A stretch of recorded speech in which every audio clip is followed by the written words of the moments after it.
어, 열린 선교단은 2016년도에 이제 조직됐습니다. 그리고 하나님의 말씀에 의해서, 예수님의 사명에 의해서 모든 민족으로 제자를 삼는 것, 전도 훈련과 모든 민족으로 그 침례받은 제자된 그 사람들을 모든 것을 가르쳐 지키게 하라는 그 양육과 또 함께 팀을 모아서 사역을 했기 때문에 팀 사역과 함께 저희도 이 세 가지 주제를 가지고 전도 훈련, 양육 훈련, 그리고 소그룹 사역 훈련, 팀 사역 훈련까지 과정을 만들었어요. 그리고 저희가 이렇게 제자 훈련 교재만 만드는 것이 아니라 실제적으로 이렇게 운영되는 교회를 개척해야겠다 생각해서 또 이 교회 개척이 가장 효과적인 선교 방식이기 때문에 저희가 2020년 3중 열린 교회를 개척하기 위해서 9명이 모여서 이 교회를 개척했습니다. 지금은 약 140여 명이 이 교회를 출소하고 있어요. 그리고 3년이 지나서 다시 또 하나의 교회를 개척했습니다. 열린 온라인 교회를 개척했어요. 왜냐하면 저희가 교회를 개척하는 것이 또 하나의 사명이기 때문에 그렇습니다. 제가 계산해 봤더니 우리가 믿음으로 후퇴하지 않고 계속 진보한다면 4년에서 5년쯤, 2027년에서 2028년쯤 되겠죠? 또 하나의 교회를 개척할 수 있지 않을까 생각이 되는 것입니다. 우리는 이 교회 개척할 뿐만 아니라 또 하나의 비전이 뭐냐면 하나의 메시지로 우리가 성도들의 모든 세대가 하나의 메시지로 같이 나누자. 이것이 저희 교회 또 하나의 비전이에요. 그래서 다시 성경으로 돌아가는 운동, 그리고 모든 세대가 러빙타임이나 말씀 묵상을 올간지로 같이 영적인 소통을 할 수 있도록 진행하고 있습니다. 내년 2024년 1월부터는 우리 재림교회 간증이 들어가요. 그래서 완전히 저희 재림교회의 간증과 내용으로 구성되어 있는 재림교회 최초의 말씀 묵상 월간지가 탄생하는 겁니다. 여기에 또 성님들이 또 참여해 주셔서 간증을 부탁할 때 간증을 좀 적어주시고, 또 김혜령 집사님처럼 안 해도 돼요. 그러나 내게 주어진 하나님의 은혜를 잘 기록하셔서 함께 나누는 그런 축복된 경험이 함께 이루어질 간절히 소망합니다. 우리가 설교 끝나면 3분 나눔이 있습니다. 받은 은혜를 또 깨달은 바를 느낀 점을 함께 나누는 것입니다. 옆에 계신 분들과 2-3분씩 같이 은혜를 나누면 좋겠습니다. 오늘 제목은 디모데후서 3장 10절에 17절의 본문을 가지고 말세를 이기는 신앙, 말세를 이기는 신앙이라는 제목으로 하나님의 말씀 증거하겠습니다. 제가 지식 채널에서 이런 내용을 봤습니다.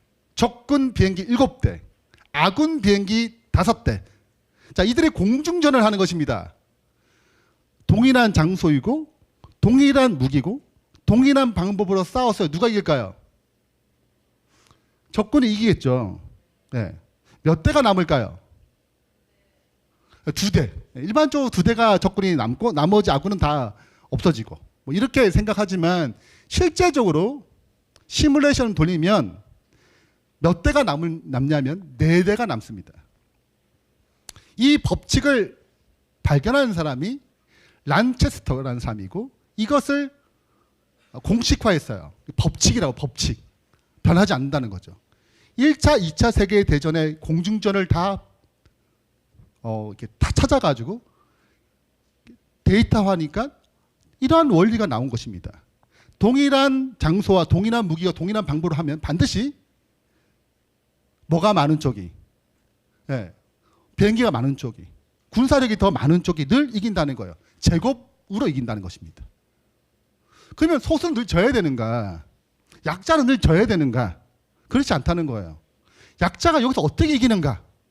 이기려면 소수가 이기는 법칙이 있습니다. 그것은 다른 장소를 선택해야 되고, 다른 무기, 다른 방법을 선택해서 하게 되면 이길 수 있다고 얘기해요. 대표적인 얘기 중에 하나가 명란해전입니다. 13척에서 133척의 왜군과 싸우는 거죠. 근데 실제적으로 이길 수 없어요. 절대 못 이깁니다. 어떻게 이기겠어요? 그래서 어디로 데리고 오냐면 울돌목이란 이 좁은 해협으로 데리고 와요. 여기는 10척 정도밖에 통과를 못합니다. 그러니까 13척이 뭐 하는 거예요? 이길 수 있는 거죠. 대승을 한 거죠. 그러니까 다른 방법, 다른 무기, 다른 접근으로 이 전쟁에서 이겼습니다. 실은 우리도 영적 전쟁을 치러요. 우리의 싸움은 눈에 보이는 혈과 육이 아니고 보이지 않은 악의 영들과의 싸움입니다. 근데 이 영적 싸움은 하나님 편이 이상하게 소수예요. 하나님은 위대하시고 강하시고 능하신데 그분을 쫓는 사람은 늘 소수였어요. 그래서 좁은 문으로 가고 넓은 문은 많은 사람이 가는 것입니다. 그러니 이 영적 싸움은 늘 소수의 아군과 다수의 적군으로 이루어져요. 이 싸움에서 승리하려면 다른 방법이 필요하고 다른 무기가 필요한 것입니다. 그 내용이 디모데후서 3장의 내용이에요. 말세의 위협 가운데, 다수의 적군 가운데 어떻게 하나님의 소수의 백성이 승리할 것인가, 그 원리를 기록한 것이 디모데후서 3장입니다. 먼저 디모데후서에 대한 설명을 할게요. 사도 바울이 죽기 직전 BC 64년쯤 로마의 감옥에 갇혔습니다. 이제 죽을 날이 남아있어요. 근데 그가 마지막으로 쓴 편지가 디모데에게 보내는 편지입니다. 디모데후서 두 번째 편지죠. 디모데는 에베소라는 곳에서 목회를 하고 있었습니다. 소식이 들려오잖아요. 아, 디모데가 많이 힘들구나. 그 디모데에게 믿음을 강화시키고 사역을 어떻게 하면 잘할 수 있는지, 이 마지막 시대에 우리가 어떻게 승리할 수 있는지, 그 사역의 원리와 신앙의 성장의 원리를 기록하고 편지를 보냈죠. 그것이 디모데후서입니다. 자, 이제 디모데후서 3장의 부분 좀 읽어보겠습니다. 자, 1절만 먼저 읽고 1절 다 같이 읽어보겠습니다. 시작. 너는 이것을 알라. 말세에 고통하는 때가 이르러. 자, 뭐가 온다고요? 말세에는 무슨 때라고 그래? 고통의 때예요. 왜 말세가 고통의 때인가? 그것이 2절부터 왜 고통이 따르는지 설명합니다. 자, 2절입니다. 2절이 중요하니까 다 같이 읽어볼게요. 시작. 사람들이 자기를 사랑하며 돈을 사랑하며 자랑하며 교만하며 비방하며 부모를 거역하며 감사하지 아니하며 거룩하지 아니하며. 이것이 모든 사람에게, 많은 사람에게 일어나서 상처를 주고 고통을 준다는 것이죠. 자기를 사랑하고 돈을 사랑하면 안 보여요. 사람이 안 보이는 것입니다. 가족이 안 보여요. 그리고 자랑합니다. 교만하고 비난을 잘해요. 김일영 집사님 간증 중에 나왔잖아요. 자기는 좋은 마음을 했는데 사방에서 어떻게? 비방하는 것입니다. 내 재산이 좀 깎인 것 같다고. 또 비싸게 파니까 또 그새 또 뭐합니까? 사람이 이렇게 간사한 거예요. 사람의 마음이. 무정하며 원통함을 풀지 아니하며 복수심이 가득 찬 것입니다. 원망이 가득 차요. 그 시간이 지나도 마음이 품고 있는 것입니다.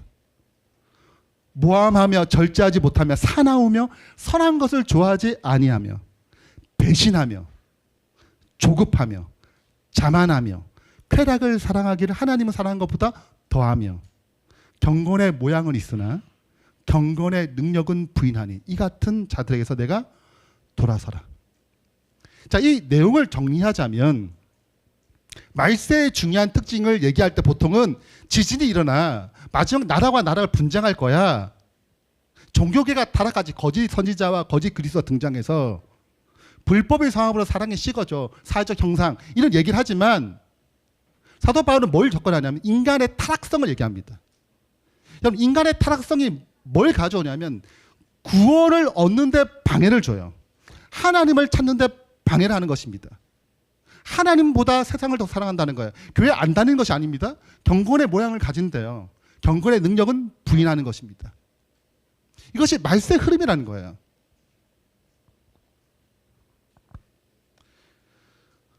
여기 뭐 같아요? 물고기예요. 이름이 연어예요. 자, 연어를 검색해서 가져온 겁니다. 연어 믿지 않든 연어를 검색해서 가져온 거예요. 연어. 이쪽은 나무. 네. 도마. 도마는 생각하지 않았는데 널판지입니다. 널판지. 그러면 이게 물가에 있으면, 흐르는 물가에 있으면 어떻게 될 것 같습니까? 널판지는 그냥 떠내려가요. 그냥 쭉 흘러갑니다. 근데 연어는, 이 물고기는 거슬러 올라갑니다. 생명을 낳기 위한 사명을 가지고 거슬러 올라가요. 여러분, 근데 거기 보시면 곰도 있어요. 올라갈 때 연어를 먹으려고. 사람들이 낚시를 해가지고 낚시를 던져요. 많이 올라오니까. 올라가는 게 만만치 않은 것입니다. 근데 생명을 가진 것은 거슬러 올라가요. 여러분, 지금 말세 때는 흘러내려가는 것입니다. 그게 보편적인 일이에요. 근데 우리가 생명력을 가지 않으면 이 물살에서 거슬러 올라가지 못하는 것입니다. 그럼 어떻게 생명력을 가질 것인가? 사도 바울은 크게 두 가지로 접근합니다. 첫 번째입니다. 거룩한 투쟁을 하라는 거예요. 거룩한 투쟁으로 이기는 신앙을 배우라는 것입니다. 10절부터 12절의 내용입니다. 나의 교훈과 행실과 의향과 믿음과 오래 참음과 사랑과 인내와 박해를 받음과 고난과 또한 안디옥과 이고니온과 루스드라에서 당한 일과 어떠한 박해를 받은 것을 내가 과연 보고 알았거니와. 그러니까 디모데도 이 박해와 어려움에 같이 동참했습니다. 함께 했거든요. 동력자였어요. 주께서 이 모든 것 가운데 나를 건지셨다는 것을 너도 보았다 이거예요. 무릇 그리스도 안에서, 예수 안에서 경건하게 살고자 하는 자는 박해를 받으리라. 여러분, 복음을 증가로 다녔습니다. 사도 바울은 주께가 4차 선교 여행을 다녔어요.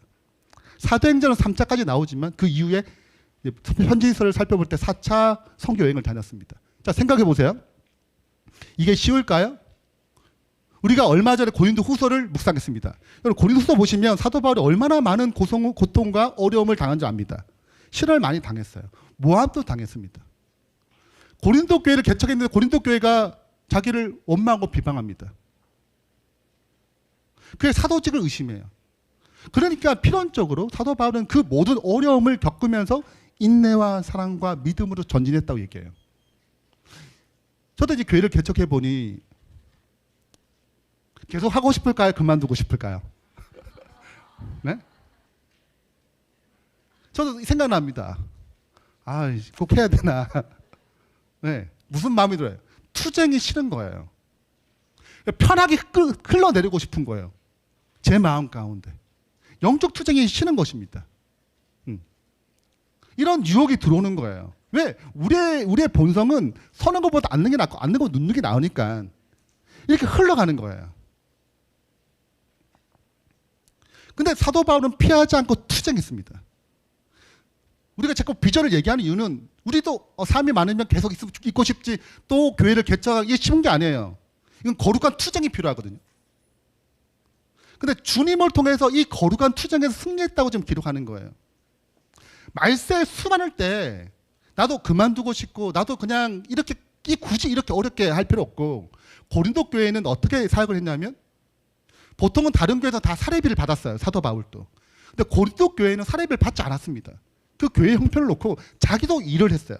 자급으로 스스로 일을 하고 장사를 하고 했습니다. 부정한 것은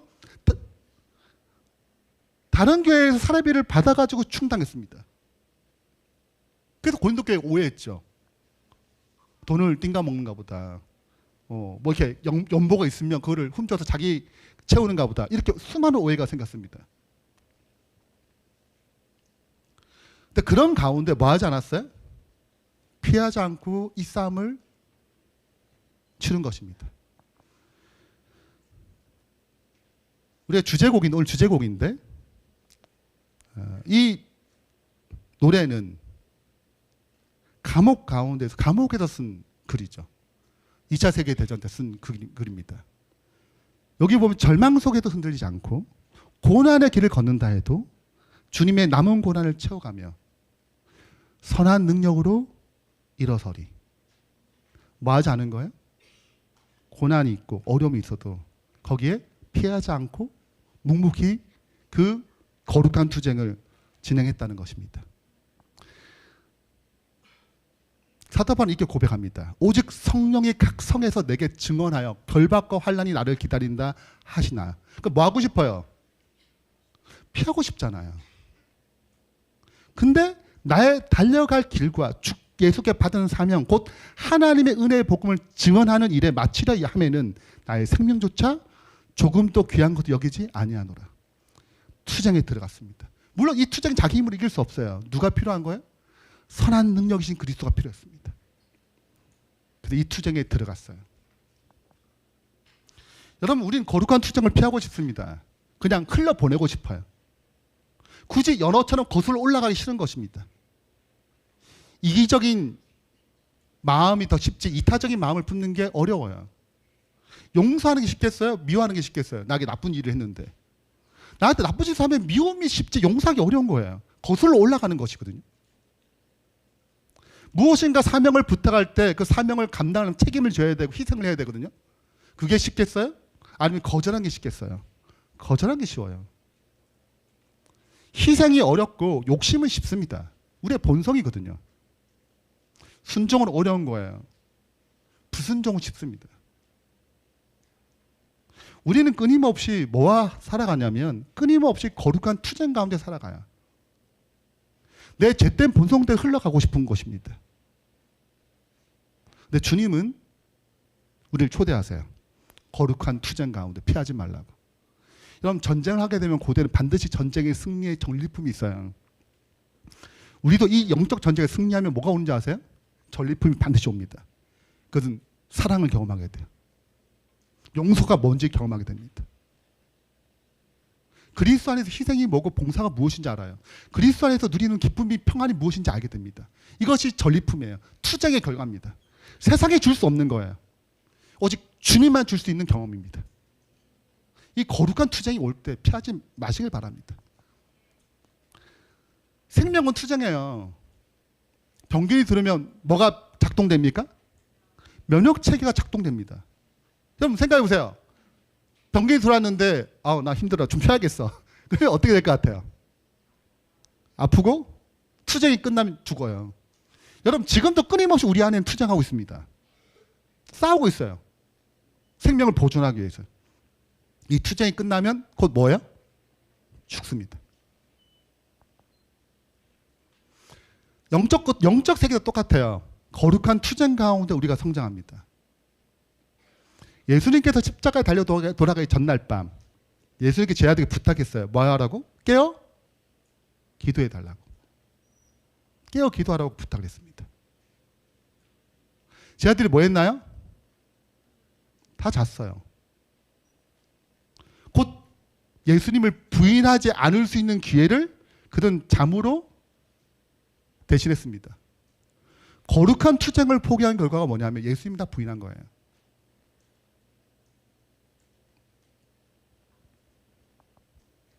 그러나 하나님께서는 예수님께 다시 부활하셔서 제 아들을 다시 만나셨어요. 그를 회복시켰습니다. 회복되면 다시 거룩한 투쟁이 없는 거 아니에요. 다시 초대하는 거예요. 다시 싸울 수 있도록. 그래서 일어난 결과가 오순절이에요. 거룩한 투쟁에서 승리한 자들이 누렸던 거룩한 경험, 그것이 성령의 충만한 역사를 경험한 것입니다.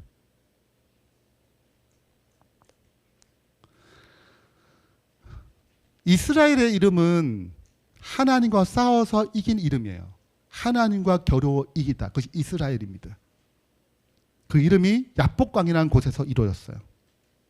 에서는 야곱을 죽이려고 쫓아옵니다.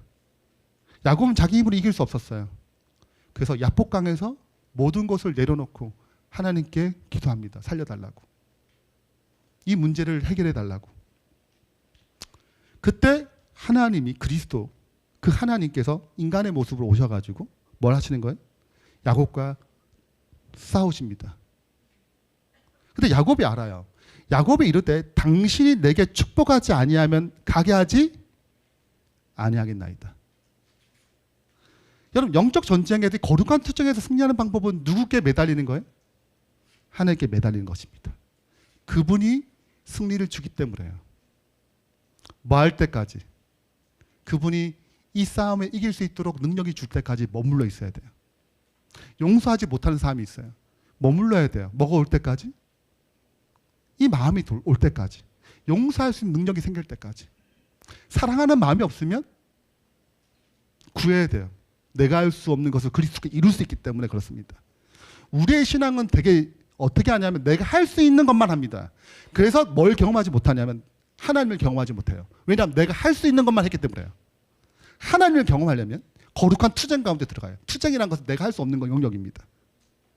투쟁과 갈등이 일어나요. 누가 필요해요? 그리스도가 필요한 것입니다. 여기서 이스라엘이라는 이름을 얻어요. 여기서 하나님과 싸워서 이겼다는 이름을 얻는 것입니다.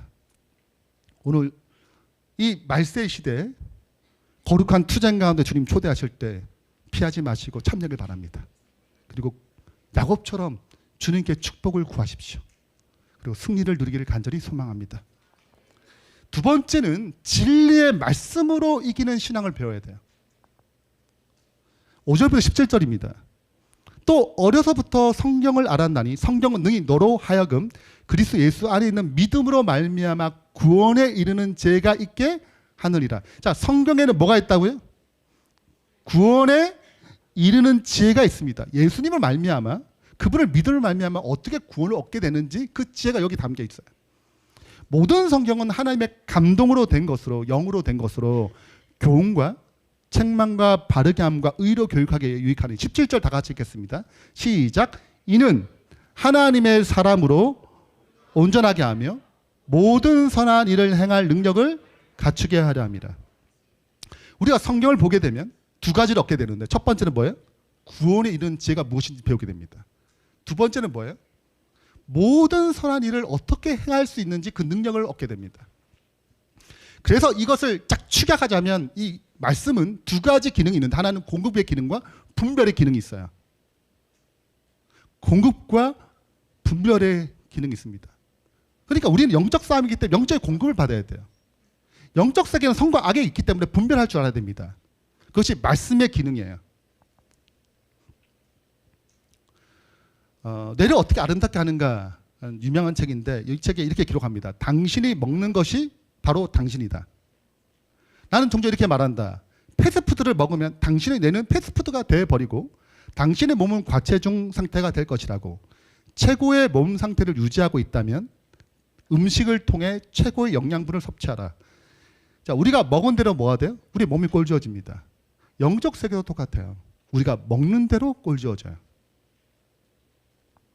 그래서 예수님께서는 말씀으로 꼴지어졌기 때문에 말씀으로 채워졌기 때문에 사단과 시험에서 뭐로 승리하셨어요? 기록되었을 때 말씀으로 승리하셨습니다.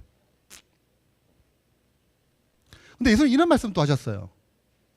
내 말은 살리는 영이니 살리는 것은 영이니. 자, 뭐가 살린다고요? 영이 살려요.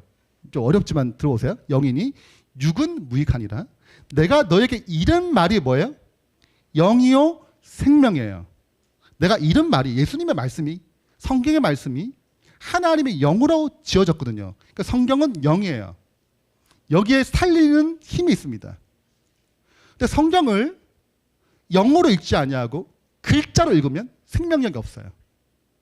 자, 이제 설명을 좀 드리겠습니다. 하나님께서 우리를 창조하실 때 성경은 이 세 부분으로 구성되어 있다고 얘기합니다. 영과 혼과 몸으로 구성되어 있어요. 우리 제자 훈련하신 분들은 이 부분을 공부했을 것입니다.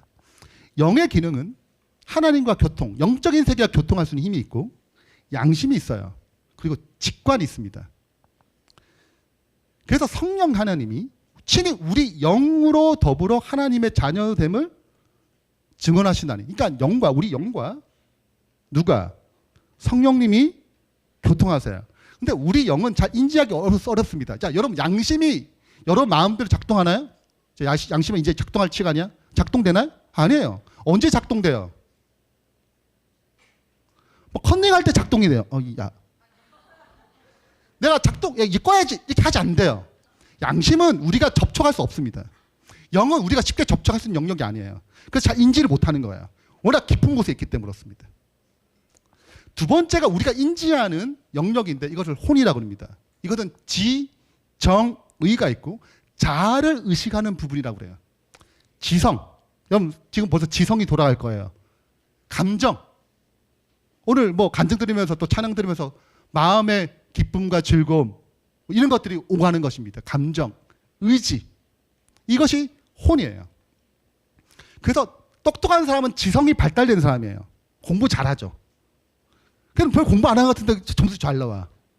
아무리 공부해도 공부 성적이 안 나오는 사람이 있어요. 지가 좀 떨어지는 사람들이죠. 네. 감정이 풍성한 사람이 있어요. 태어날 때부터. 네.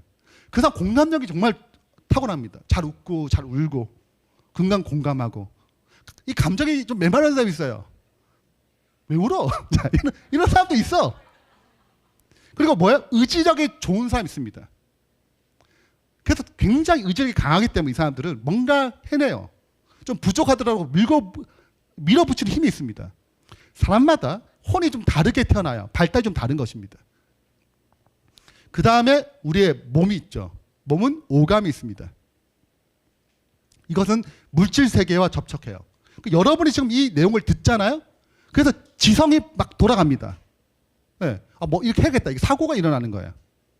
자, 근데 어떻게 우리가 살면서 선택하게 되냐면 영은 영적인 영역이 있어요. 소통이 있습니다. 이게 이 영이 전달해요. 양심이 전달하는 것처럼 전달합니다. 어디에 전달하냐? 혼에게 전달해요. 컨닝해야 돼 말아야 되냐? 이렇게 할 때 양심이 작동해요. 전달해요. 혼에게 전달합니다. 외부로부터 몸으로 오감을 통하여 들어옵니다. 그래서 혼은 선택을 해요. 지정의가 선택합니다. 생각을 해요. 이걸 어떻게 해야 되나? 컨닝해야 되나 말아야 되나? 저걸 사야 되나 말아야 되나? 사고를 해요. 그래서 여기에 맞게 선이 나오거나 여기에 맞게 악을 선택합니다. 근데 처음 우리가 창조될 때는 어떻게 흘러가냐면 범죄 전이기 때문에 본성 자체가 이타적이에요. 사랑이 넘쳤습니다. 그리고 하나님과 긴밀한 교통이 일어났어요. 그래서 그냥 이 하나님의 어떤 것들이 우리의 지정의를 잘 다스려서 몸으로 나오게 돼 있었어요. 하나님의 사랑이 흘러나오는 것입니다. 우리의 지성과 우리의 감정과 우리의 의지는 하나님의 통제 아래, 우리의 영의 통제 아래 있었어요. 그래서 하나님의 사랑이 늘 흘러넘쳤습니다. 이것이 범죄 전 창조 때의 인류의 모습이에요. 그러나 범죄 후에 달라졌습니다. 자, 범죄 후에 일단 죄악된 본성이 들어왔어요. 이기적 욕심이 들어왔습니다. 그리고 하나님과 교통이 막혔어요. 죄는 교통을 끊습니다. 그래서 성경에서 이것을 옥에 갇힌 영이라고 그래요. 갇혔습니다. 교통하지 않아요. 자, 그러면 뭐만 남아요? 혼만 남아요. 혼이 강력하게 지배하는 것입니다. 내 지성이 중요하고 내 감정이 중요하고 내 의지가 중요해요. 내가 가장 중요한 존재가 등장했습니다. 내 힘, 내 지력, 이게 제일 중요해요. 그래서 내 뜻, 내 욕심, 내 기분, 여기에 의해서 사는 것입니다. 자, 근데 이제 거듭나게 되면 달라집니다. 이기적인 성향에 새로운 본성이 들어와요. 이타적인 성향이 들어옵니다. 새 마음을 너에게 주리니 새로운 마음이 들어와요.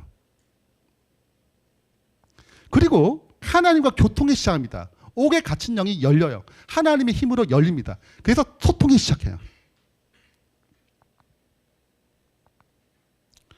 자, 그러면 이제 밖에서부터 여러 가지 시련과 유혹이 들어오게 되면 몸을 통해 들어오잖아요. 오감이 통해 들어오게 되면 혼이 내적 갈등이 시작됩니다.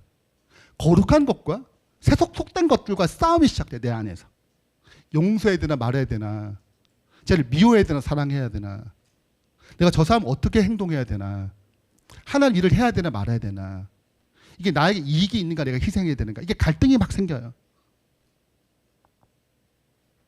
자, 그래서 내 안에 성령의 뜻을 쫓아 행하면 선이 됩니다. 영을 쫓아 행하는 일이 되고 그냥 내 기본대로 하겠다. 이 소리를 양심의 소리를 짓누르거나 영의 소리를 짓누르면 그 다음에 육신을 쫓아 욕심을 쫓아 행하는 것입니다. 근데 이 승패는 어디에 달려있냐면 영의 힘을 강하게 만들면 선을 행할 힘이 생겨요.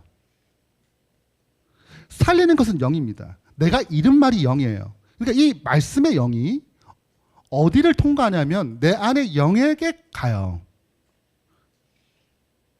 그래서 영의 힘이 강해지는 것입니다. 하나님의 힘이 강해져요. 그러면은 내 의지와 내 자아가 여기에 쉽게 굴복해요. 여러분이 경험했을 것입니다. 말씀과 기도로 충만하잖아요. 예전에는 애들이 막 건들면 화가 막 나는데 이게 충만하니까 뭐하게 넘어가요? 부드럽게 넘어가는 것입니다. 이게 영의 힘이에요.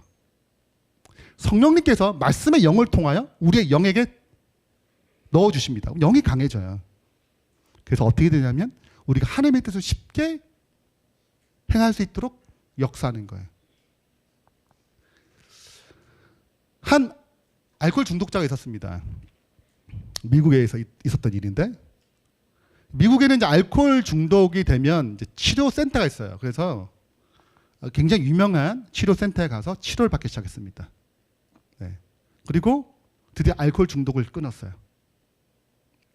근데 이제 알코올 중독을 끊었다고 해서 이제 쉽지 않잖아요. 왜냐하면 세상에 딱 나가면 술 친구들도 있고 뭐 여러 가지 유혹이 있으니까 유혹을 받을 거 아니에요. 그래서 이런 저런 조언을 듣고 나왔습니다. 퇴원했어요. 근데 막 보이는 거예요, 이게 눈에. 네, 술집이 보이고 뭐 이렇게 보이는 것입니다. 유혹을 받을까 안 받을까요? 유혹을 받겠죠. 근데 딱 어떤 집이 보이냐면 이게 한 가게가 있는데 그 가게는 우유를 막 마실 수 있어, 이렇게. 이 정도 우유 마실 수 있으세요? 네? 네. 여러분, 이 정도 우유를 마시면 어떻게 될까요? 요까지 찹니다, 보통은. 그죠? 누르면 뭐가 나와요? 말을 못해요. 여러분, 너무 많이 들으면 말하기 힘든 거 아시죠? 네, 이 정도까지 안 드셔보셨구나. 너무 많이 잘 말하기도 힘들어요. 너무 배불러가지고. 여러분, 무슨 유혹이 없을까요? 술에 대한 유혹이 없는 것입니다. 뭐가 가득하기 때문에. 우유가 가득해서. 여러분, 동일한 원리예요. 그리스도의 영의 말씀으로 가득 채워지면 세상의 유혹이 이기는 것입니다. 그분으로 채우는 훈련을 끊임없이 해야 돼요. 여러분, 없으면 똑같은 상황이라도 금방 짜증내고 금방 화내고 인간의 원래 본성이 그대로 나옵니다. 제어되지 않은 성향이 나와요. 근데 그리스도의 영으로 가득 채워지면 그분의 언어가 나오고 그분의 품성이 나오는 것입니다. 자아가 쉽게 파쇄됩니다.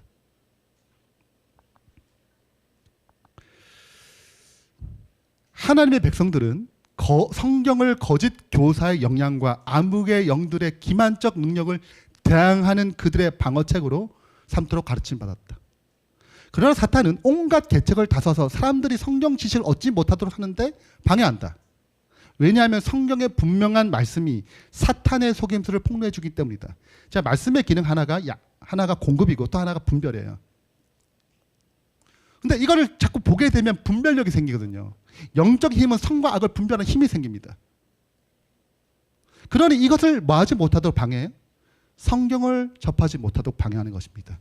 우리가 왜 자꾸 LTE 공동체를 자꾸 만드느냐면 약하기 때문에요. 혼자 쉽게 넘어지니까. 그래서 함께 말씀을 묵상하고 같이 나누고 그래서 힘을 얻도록 하는 것입니다. 사탄이 말씀을 보지 못하는 방해를 벗어날 수 있도록. 거짓 것이 참된 것과 너무나 유사할 것이므로 성경으로 밖에는 그것들을 분간할 수 없을 것이다. 성경의 진리로 마음을 견고히 방어한 자들 외에는 아무도 최후의 대쟁들을 견디지 못할 것이다. 이 말씀을 마치면서 오늘 우리에게 주어진 말세에 대한 이기는 신앙, 다시 한번 이 교훈들을 되새기면서 우리 마음에 새기를 간절히 바랍니다. 우리 첫 번째는 말세의 특징이 있어요. 인간을 타락하게 만듭니다. 구원에 이르지 못하도록 방해합니다. 하나님 참된 지식에 이르지 못하도록 방해해요. 말씀에 대한 흥미를 잃어버리게 만들고 신앙의 가치를 얻을 수 있는 모든 것을 방해합니다. 그래서 말세를 이기는 신앙을 추구하는 거예요. 그것은 거룩한 투쟁을 들어가야 합니다. 유혹이 올 때 투쟁에 들어가야 돼요. 거기서 선한 능력으로 이기는 법을 배워야 되는 것입니다. 두 번째는 진리의 말씀으로 공급받고 분별해야 되는 것입니다. 이것이 사도 바울이 말세를 당한 우리에게 주는 교훈이에요. 오늘 이 교훈을 마음에 새기고 승리하는 주님의 신실한 백성 되길 바라면서 말씀 마치겠습니다. 자, 이제 우리 3분 나눔하겠습니다. 나의 구원과 영적인 성장을 방해하는 것이 있는가? 무엇인가? 나는 거룩한 투쟁이 있는데 지금 나는 회피하고 있지 않은가? 그리고 말씀을 통해 선하신 능력을 잘 공급받고 있는가? 바쁘다는 핑계로 형식적으로 때우지 않는가? 그래서 다시 한번 우리 삶을 돌아보면서 함께 말씀 나누겠습니다.